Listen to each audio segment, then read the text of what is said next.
Welcome to this coding walkthrough. In this session, we will explore problem number 1678, goal parser interpretation. We'll break down the problem, examine different approaches to solving it, and discuss the pros and cons of each. Let's dive in. In this problem, you need to implement a parser for a custom command format used by something called a goal parser.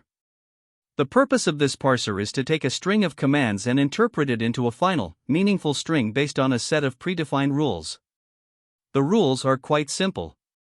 The string G corresponds to the letter G in the output.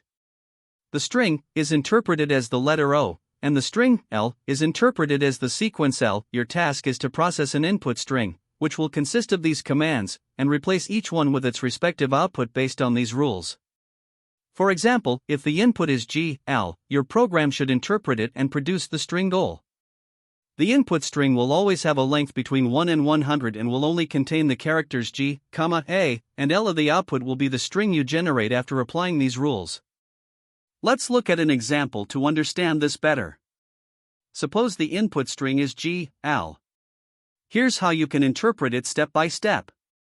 First, the G is directly interpreted as the letter G. Next, the sequence is replaced with the letter O. Then, the L is translated into L. When you concatenate these parts together, you get the final output string, which is goal. This demonstrates how the rules are applied to transform the input string into its interpreted form. Now, consider another example where the input is G, L. The interpretation follows the same logic. In this second example, the first G is interpreted as the letter G. Then, we have 4 instances of the command, each of which is replaced by the letter O. This gives us O. Finally, the L is interpreted as L. When you combine all these parts together, the final output string becomes goal. This example shows how multiple occurrences of the same command are handled, and the process remains consistent no matter how many commands are present. Now, let's explore a third example to see a slightly more complex input string. In this third example, the input string is L, G. To interpret this, we start with the L command, which translates to L. Next, the G is interpreted as G. Then, another L is translated to L. After that, there are 2 occurrences of the command, which each produce a single O, resulting in OO. Finally, the last G is interpreted as G. When you concatenate all these parts together, the final output string becomes G. This example demonstrates how different commands can appear in various orders, and the same rules are applied consistently to interpret them. It's important to note a few additional edge cases and constraints. For instance, if the input string contains only a single G, the output will simply be G, as no other interpretation is needed. For an input like L, each translates to O, and L translates to L, resulting in OELO. On the other hand, if there are no parentheses in the input, such as GGGG, the output remains GGGG, since each G is interpreted as itself. The constraints ensure that all input strings are valid, with properly closed parentheses and no invalid commands. This guarantees that the parser only needs to handle well-formed strings, keeping the problem focused and manageable. To start, one approach we could consider is a brute force method using character-by-character mapping. The intuition here is simple. We iterate over the command string one character at a time and manually construct the output based on predefined patterns. For example, if we encounter the character G, we directly append G to our result. If we detect the substring, we append O, and for L, we append L. This process continues until the entire input string is processed. While this approach is easy to implement and has a time complexity of O(n), due to the single traversal, it can be tedious to manually check substrings repeatedly. Additionally, although it's straightforward, this method can be prone to errors when handling edge cases, and maintaining such code might become cumbersome. Another approach to solving this problem is leveraging string replacement with built-in functions. The intuition here is that the patterns in the command string L and G map directly to their respective outputs, O, L, and G. Instead of manually iterating through the string, we can replace all occurrences of, with O and L, with L in a couple of straightforward steps. This transformation creates the final parsed output efficiently. The time complexity remains O(n), since the replacement operations traverse the string, and the space complexity is also O(n), due to the creation of a new string. This approach is concise and less error-prone compared to manual substring checks.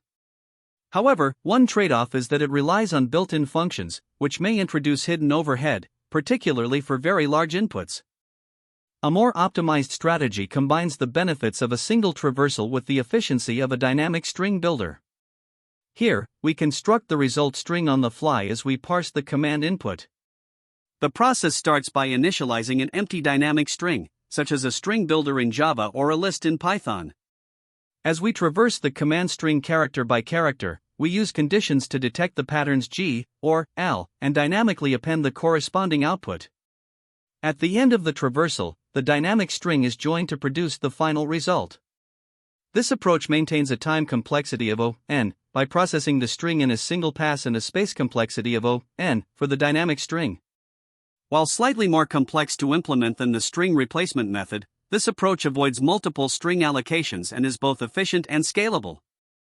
The strategy we chose to implement is the single-pass approach with a dynamic string builder. This method strikes the ideal balance between efficiency and clarity. While the string replacement approach is concise, it involves multiple passes over the input string and depends on built-in functions, which could introduce overhead. On the other hand, the character-by-character mapping method, though intuitive, can become verbose and error-prone, particularly when handling edge cases.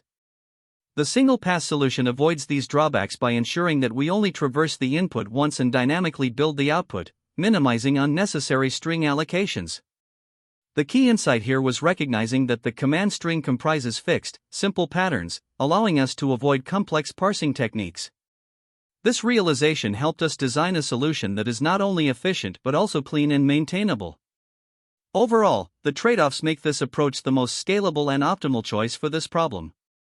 To solve the goal parser interpretation problem, we follow a step-by-step brute force approach to interpret the input string based on specific patterns.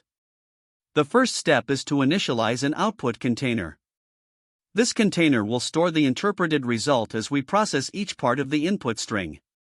In Python, we can use an empty list for this purpose because appending to a list is more efficient than directly concatenating strings, especially for larger inputs. Next, we need a pointer, like the variable I, which will help us traverse the input string character by character. This pointer will be used to identify and match specific patterns such as single characters or substrings that correspond to predefined mappings in the problem. By iterating through the string with this pointer, we can systematically process each part of the input and build the desired output incrementally. Here's how this process begins in code. Once we've set up the output container and pointer, the next step is to match patterns in the input string. The first case we handle is the single character G. If the pointer points to G, we append G to the output and move the pointer forward by one position. For example, if the input is G, L and the pointer starts at the first position, we append G to our output. The second case involves empty parentheses. If the pointer identifies this pattern, we append the letter O to the output and increment the pointer by 2 positions to skip over the parentheses. For instance, in the same input G, L, when the pointer reaches the parentheses, we append O to the output. Both of these cases ensure that we are processing the input string systematically, one pattern at a time. The final pattern we need to handle is the substring, L. If the pointer identifies this 4-character pattern, we append the string L to the output and increment the pointer by 4 positions. For example, in the input G, L, when the pointer reaches the substring, L, we append L to the output. After processing all the patterns, the loop ends and we combine the characters stored in the output container into a single string. If we've used a list for the output, this can be done efficiently with the join function, which merges all elements of the list into one cohesive string. The resulting string represents the interpreted version of the input command, which is exactly what the problem requires us to achieve. This algorithm works efficiently because it uses the predefined lengths of the patterns to guide the pointer's movement. The patterns G and L have lengths of 1, 2, and 4, respectively, and by checking substrings of these exact lengths, the algorithm avoids unnecessary computations. Once a pattern is matched, the pointer is incremented by the pattern's length, ensuring that each character in the input string is processed only once, with no overlaps or redundant checks. Edge cases are also handled naturally. For instance, if the input string is empty, the loop doesn't run, and the algorithm correctly returns an empty string. The problem assumes valid input, so we don't need to handle invalid patterns like unmatched parentheses, simplifying the implementation. By combining these considerations, this approach ensures both correctness and efficiency. Let's analyze the time and space complexity of this approach. The time complexity is O(n), where n is the length of the input string. This is because the pointer traverses the string linearly, processing each character exactly once. The space complexity is also O(n), as the output container requires space proportional to the length of the input string, given that the output is a direct transformation of the input. To see how this algorithm works in practice, consider the input g, al. We initialize an empty output container and set the pointer I to 0. At I equals 0, we match g, append g, and increment I to 1. At I equals 1, we match, append O, and increment I to 3. At I equals 3, we match another, append O, and increment I to 5. Finally, at I equals 5, we match, al, append al, and increment I to 9. The final output is goal, which neatly demonstrates the correctness of the algorithm. By following this step-by-step process, we ensure that each part of the input string is interpreted correctly and transformed into the desired output. The use of a linear traversal with substring matching, combined with efficient pointer updates and an output container, guarantees that the algorithm is both simple to implement and computationally efficient. This clear and systematic approach allows us to handle valid inputs accurately and produce the correct results for any given command string. This solution interprets the input command string character by character to construct the desired output. The algorithm uses a variable result to accumulate the interpreted output. We start by initializing I to 0, which serves as a pointer to traverse the input string. A while loop is used to iterate through all characters of command until I reaches the end. At each iteration, we inspect the substring starting from the current position of I to determine which part of the command is being interpreted. 1. If command I is g, we append g to result in increment I by 1. 2. If the substring command I plus 2 is, we append O to result in increment I by 2. 3. If the substring command I plus 4 is L, we append L to result in increment I by 4. This approach ensures that the input string is processed in linear time, O(n), where n is the length of the string.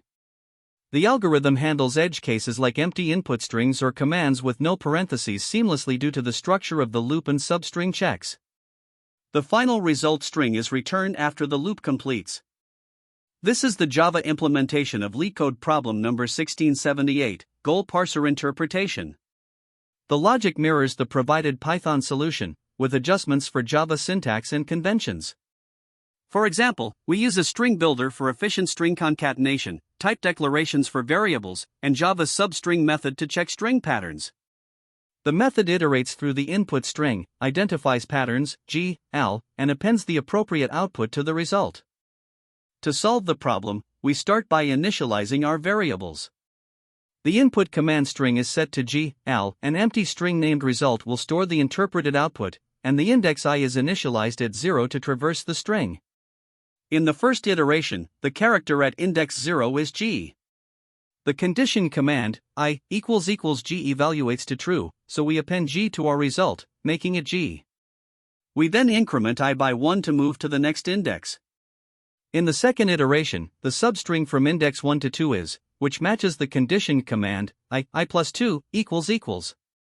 As a result, we append O to our result, updating it to go. Then, we increment I by 2 to continue processing the string. In the third iteration, we evaluate the substring from index 3 to 6, which is L. The condition command, I plus 4 equals L, holds true, so we append L to the result, making it goal. After this, we increment I by 4, moving to index 7. At this point, I equals the length of the string, meaning we have reached the end of the input. The final interpreted output is goal. Now, let's look at another example where the input is g. We initialize our variables similarly. The input command string is g, the result string is empty, and I starts at 0. In the first iteration, the character at index 0 is g. We append g to the result, yielding g, and increment I by 1. In the second iteration, the substring from index 1 to 2 is, which matches the conditioned command, I plus 2 equals.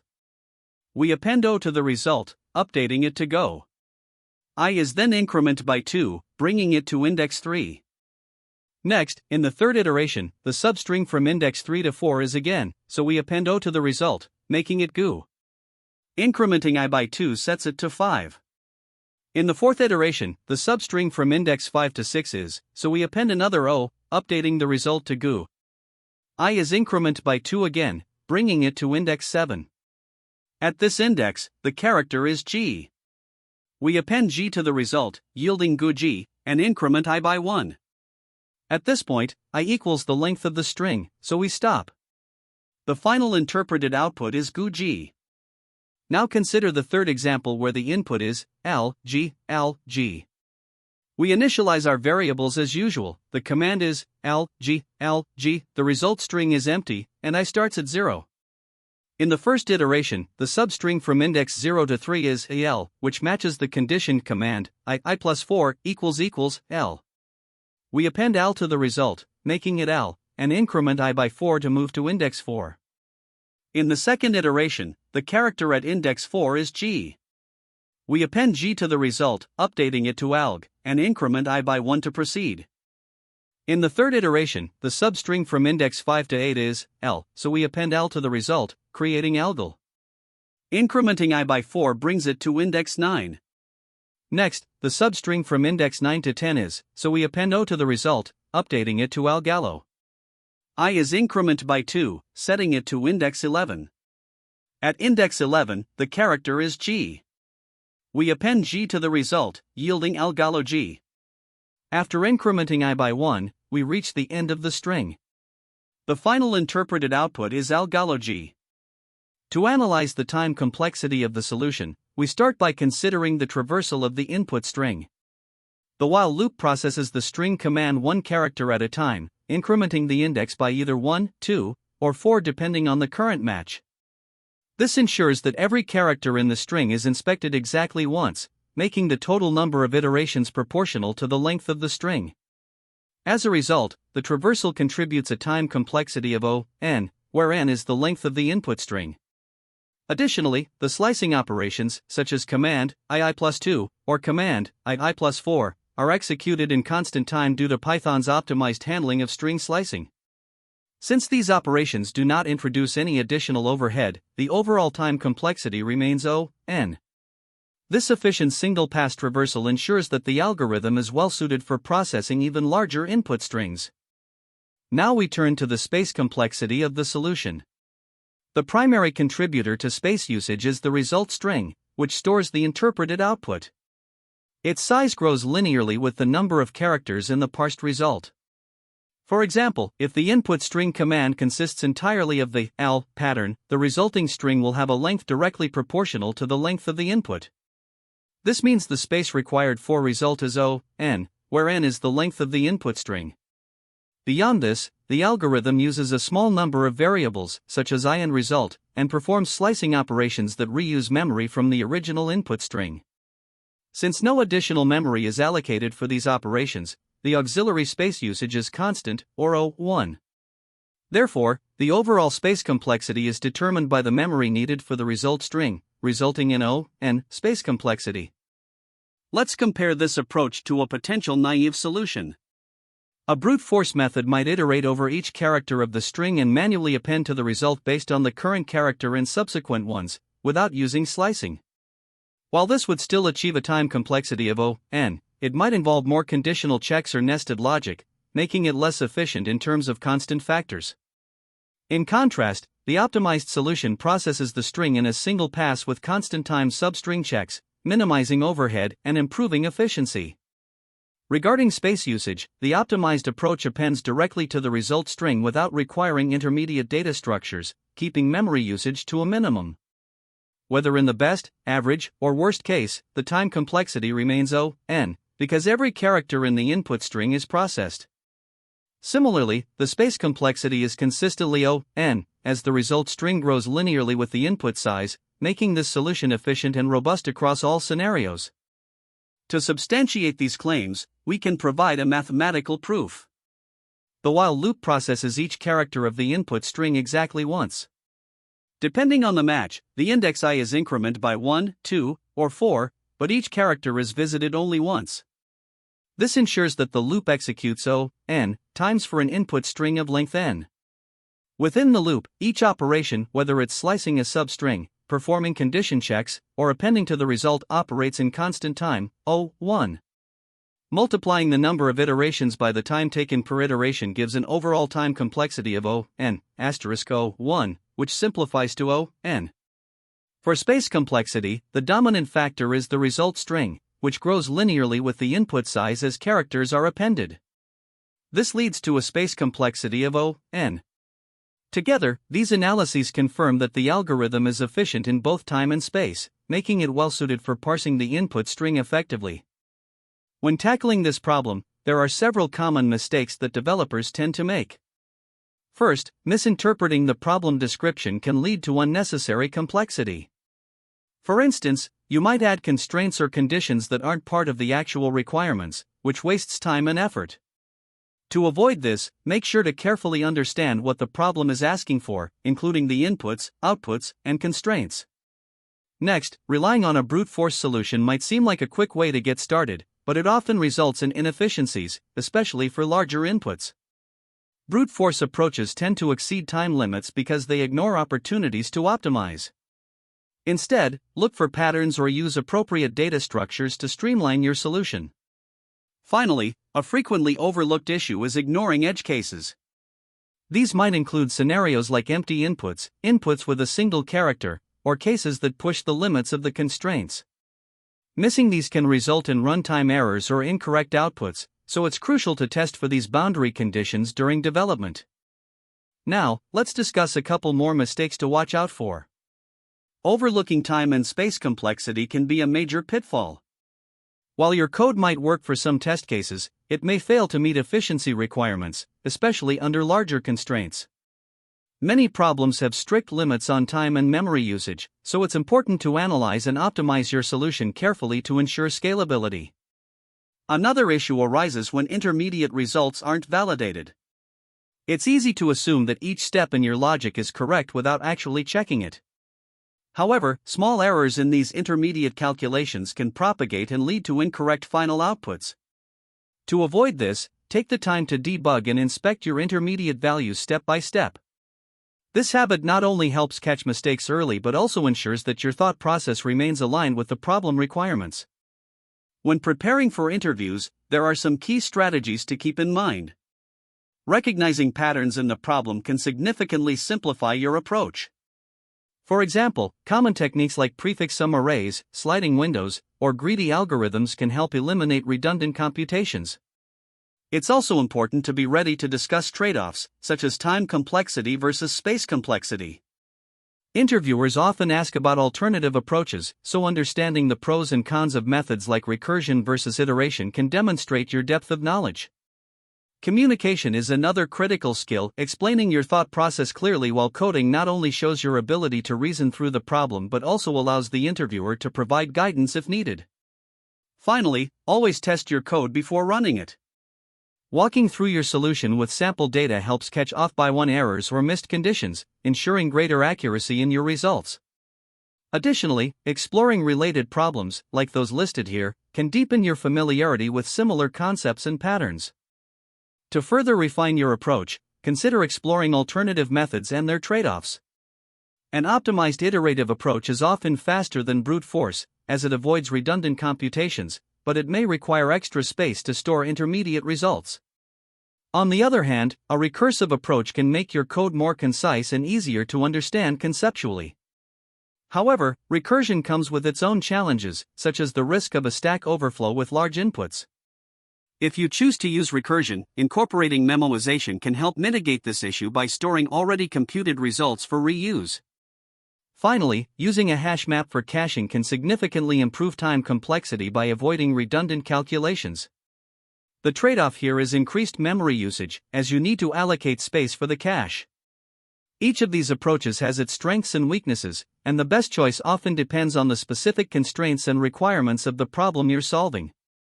Great job making it to the end of this walkthrough. To summarize, we tackled problem number 1678, goal parser interpretation, by exploring its requirements and implementing an efficient solution. Remember, mastering string manipulation is essential for many coding challenges.